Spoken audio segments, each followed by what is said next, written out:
DGISPR major general Ahmad शरीफ चौधरी ने कहा है कि अज़्म इस्तेहकाम फौजी ऑपरेशन नहीं, मुहिम है। एक सियासी माफिया इसके खिलाफ खड़ा हो गया है।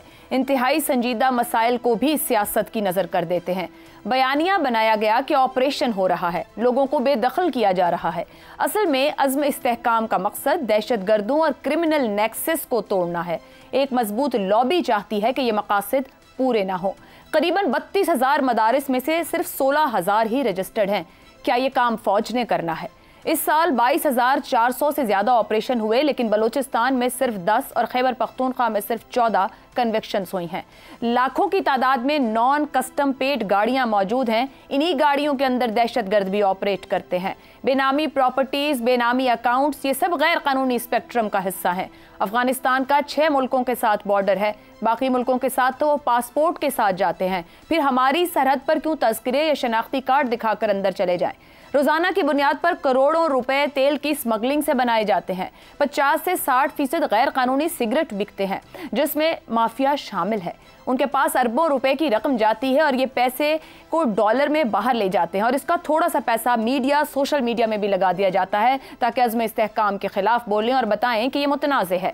मिसिंग पर्सन, अमन मार्च, अपनी फौज, इंटेलिजेंस एजेंसियों, पुलिस के खिलाफ बातें शुरू हो जाती हैं। आपका अदालती निज़ाम 9 मई के मनसूबा साजों को ढील दे रहा है। एहतजाज और लॉ एंड ऑर्डर सूबाई हुकूमत की जिम्मेदारी है, फौज की नहीं। सियासी जमात अपनी ही सूबाई हुकूमत के खिलाफ किस बात का एहतजाज कर रही है? ये डिजिटल दहशतगर्दी है। जिस तरह दहशतगर्द बम पकड़ता है तो डिजिटल दहशतगर्द फेक न्यूज़ के जरिए इज़्तिराब फैला के अपनी मर्जी मुसल्लत करता है। दोनों का हदफ सिर्फ फौज है। डिजिटल दहशतगर्दी के खिलाफ खड़ा होना होगा। वक्त आ गया है पूरी कौम खड़ी हो जाए। डिजिटल दहशतगर्दी से फौज और अवाम के रिश्ते को कमजोर किया जा रहा है। इसी पर गुफ्तगू करेंगे। पैनल के लिए सवाल।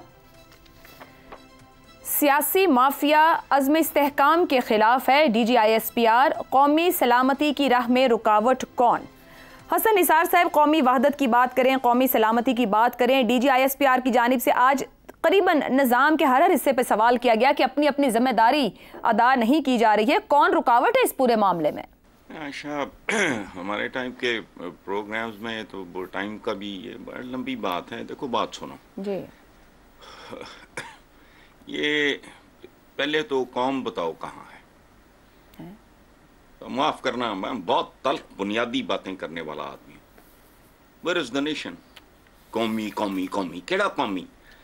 जहां अदालती और इक्तसादी इंसाफ ना हो वहां कौमें नहीं बनती।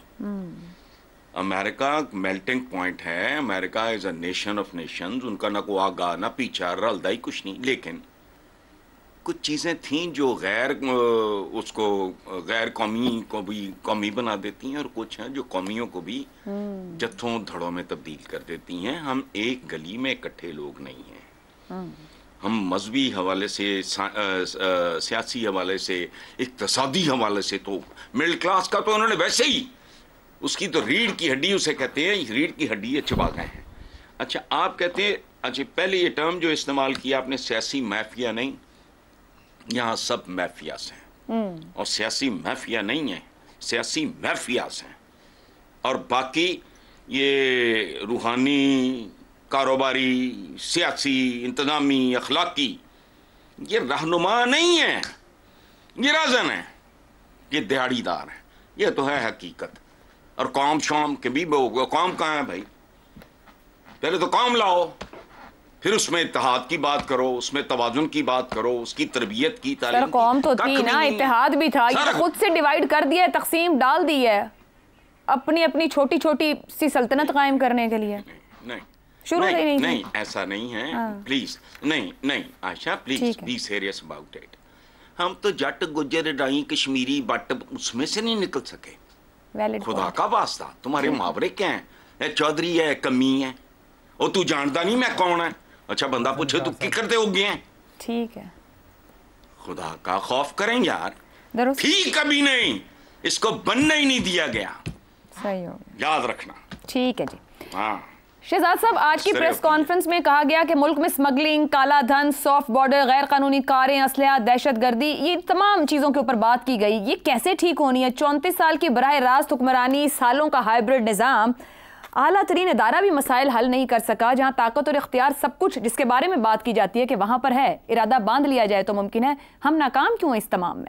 देखिए, इसमें जो चंद चीज़ें मेरे ख्याल में हमें इस सवाल को बहुत सीरियसली लेने की ज़रूरत है, और क्योंकि अब तो ये कौमी बका का मसला है, तो इसके लिए तो मेरे ख्याल में कोई आगे पीछे सियासत इसके ऊपर की नहीं जा सकती, ना अपने जवाबात में। असल में अपने अंदर झांक के बात करने वाली बात है। पहली बात यह है कि क्या कुछ चीज़ें इस्टेब्लिश कर लेनी चाहिए। क्या जुर्म और दहशतगर्दी का नेक्सस इस वक्त बन चुका है? क्या उसको जुर्म यानी मुजरिम और दहशतगर्द एक हो चुके हैं, उनके थ्रू मिलके ये काम कर रहे हैं?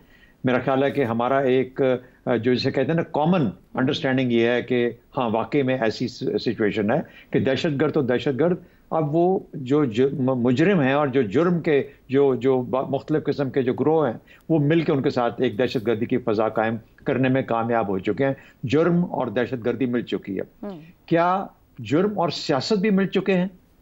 इसके ऊपर बात बहुत होती है, लेकिन इसको मानने के लिए या अपने खुले दिल के साथ मानने के लिए इस वक्त कोई कहने को तैयार नहीं है ये चीज़, क्योंकि इस वक्त हमने एक पॉलिटिकल और मिलिट्री डिवीजन के अंदर अपने अपने मोर्चों का दिफा करना है, इसलिए हम ये बात मानने को तैयार नहीं है। लेकिन हकीकी तौर पर जो जिक्र किया गया, चाहे वो स्मगलिंग का जिक्र है, चाहे वो गाड़ियों की स्मगलिंग का जिक्र है, चाहे वो टैक्स को अवॉइड करने का जिक्र है, चाहे वो डीजल और पेट्रोल इंपोर्ट होने का बगैर इजाज़त के का उससे ताल्लुक है, या सिगरेटों के स्मगलिंग का जिक्र है, ये स्मगलिंग और सियासत का जो नेक्सस है ये बड़ा वाज़ेह और खुल के हमारे सामने आ चुका, ये भी एक हकीकत है।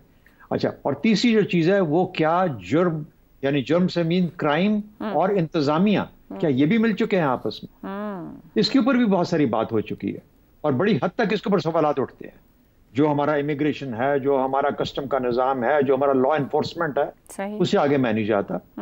लेकिन ये तमाम चीज़ें जो है ये सारी की सारी मिलके, तो अगर ये चीज़ें सब हकायक में और हकीकत में तब्दील हो चुकी हैं, तो फिर ये जितनी शिकायतें चाहे आज DGISPR ने की हैं या जो प्रोग्रामों के अंदर बैठ के होती हैं, ये सब की सब जायज़ है।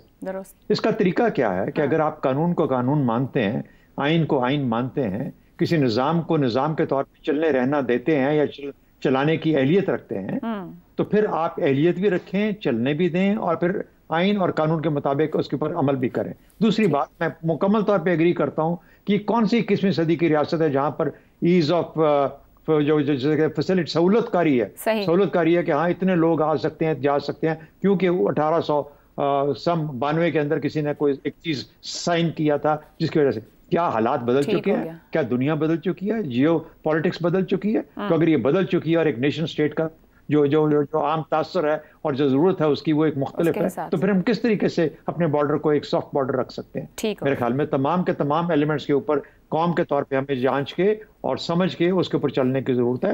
हो सकता है कि कर सकते हैं, लेकिन करने की नीयत नहीं है और करने की अहलियत भी नहीं रखते, और अगर अहलियत रखते हैं तो उसको करना नहीं चाहते। तो मेरा ख्याल है कि अपने अपने मन में इसका हर एक के पास जवाब है, लेकिन है हकीकत, और इस हकीकत को तस्लीम करना सबसे अहम चीज है इन हालात के अंदर। ठीक हो गया। साहब, आज की DGISPR की प्रेस कॉन्फ्रेंस ने मुल्क के अदालती, दाखिली, कानूनी, हुकूमती तमामी मामलात पर अहम सवालात खड़े कर दिए हैं। बड़ा मुखातिब सियासी अशराफिया थी या सिर्फ एक आध सियासी जमात, जब वो सियासी माफिया बार बार कह रहे हैं? मुझे मालूम नहीं, क्योंकि जाहिर है उनके शिकवे जो हैं वो सियासी जमातों से हैं, सिविलियन साइड से हैं। लेकिन सिविलियन साइड जो है, जो सियासी हुकूमतें हैं, वो भी इंडिपेंडेंट एक्टर्स तो नहीं है। और जिस दौर की वो बात कर रहे हैं उसमें परवेज मुशर्रफ का दौर भी तो शामिल है ना। ये जो वॉर एंड टेरर का दौर है, उसके बहुत से साल परवेज मुशर्रफ के दौर में गुजरे हैं, जब खुली इमदाद मिल रही थी। तो परवेज मुशर्रफ के दौर में पुलिस पर कितना खर्च किया गया, सिविलियन अदारों को कितना मजबूत किया गया, नैरेटिव बिल्डिंग के लिए कितना काम किया गया।